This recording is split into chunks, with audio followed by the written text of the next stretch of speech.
now that we understand JSON and everything that goes into a JSON object, let's touch on the bread and butter of, well, all of our applications, which is the API. Now, we've gone over what an API is and how it functions, but we really haven't gone in depth on each piece of an API call and what goes into an API call and what each of these items means. So for example, on this chart right here, or this graphic, you can see that we are familiar with everything going on here, right? We have the URL, we have this post or get that we usually see, we have the content type and the authorization, and then we have our JSON.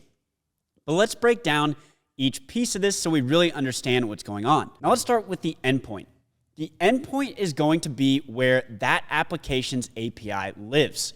For example, OpenAI has something like api.openai.com. That is where all of their endpoints are, and then to get to a certain endpoint, you're just going to add a backslash and then the endpoint where that API is located. So in this case, we have api.url.com. That would act as the base URL, wherever that API is hosted. And then you have an endpoint here that is known as new. So we have /review/new, and these are really just different paths to get to certain endpoints. Once we take a look at OpenAI docs, it might make a little more sense. But just know that this is the base URL, and then everything after that is a relative path to that specific endpoint to retrieve the data you're looking for. So again, this is known as the endpoint. Very important. This is where your data lives.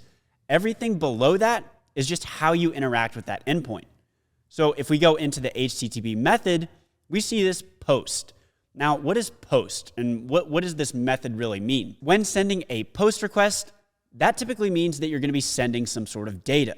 Now, in our case, in a lot of cases, you're going to be using post requests because you're going to be sending some body or required parameters to an API endpoint, and it's always going to be post when you're sending data.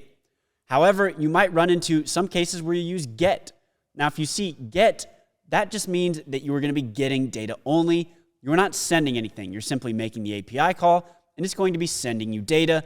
There's nothing that you need to send in order to get that response. But in most cases, you'll probably be using post, and really, that's just the method of the HTTP request that says, hey, we're going to be sending data, and we expect something in return based on the data we send. Moving down the list, you have our headers. We've probably seen, again, this before. Now, what are these, though? So, for example, we have content type. Then we have application JSON. So when you see content type and then application JSON, just know this is the structure of the API request. So in this case, you see we have our JSON down here. Now, if we were sending a file, this is going to be encoded /file or something of that nature. It's not going to be application JSON.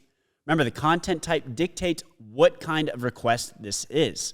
Then we move down, we see accept, and we can skip right over to authorization because you're going to be seeing that in most, if not all, of your headers.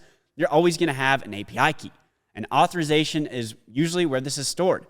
In our Bubble course, we've done this plenty of times where we do authorization, bearer, and then our API key to interact with OpenAI. And we're going to be doing that a ton in this course as well. Just remember, authorization is how that endpoint is authorizing that request. Are you an authorized user? Are you not? That is what API keys are for, to authorize a request. And this is really just for security purposes of that specific API. So a lot of applications you use, especially big social media companies, anything like Twitter, Facebook, that sort of thing, they always have super strict authorization. And it's important that you add the certain credentials you needed in the header so that you're able to authorize that request. And if you don't get an authorized request, you're going to get returned a 404 status or some type of 400 error, and it's not going to allow you to send that request or give you any data back. Now, touching on that really quick, status codes. You've probably run into a few status codes along your journey, and if you haven't, honestly, that is amazing. But you've probably run into errors, and you can Google what certain status codes mean because there's a ton of them. But essentially, you're going to be running into 400 errors, 200, and 500 errors. 400 are unauthorized requests, 500 are internal service errors, and 200 is that, okay, you're good to go, the API was successful, and you're able to authorize that endpoint. So 200s are always what you're looking for. If you get 400s, something's wrong with your authorization. 500s, it's something wrong with maybe your data structure, something wrong with the API endpoint itself. it's just some type of internal server error.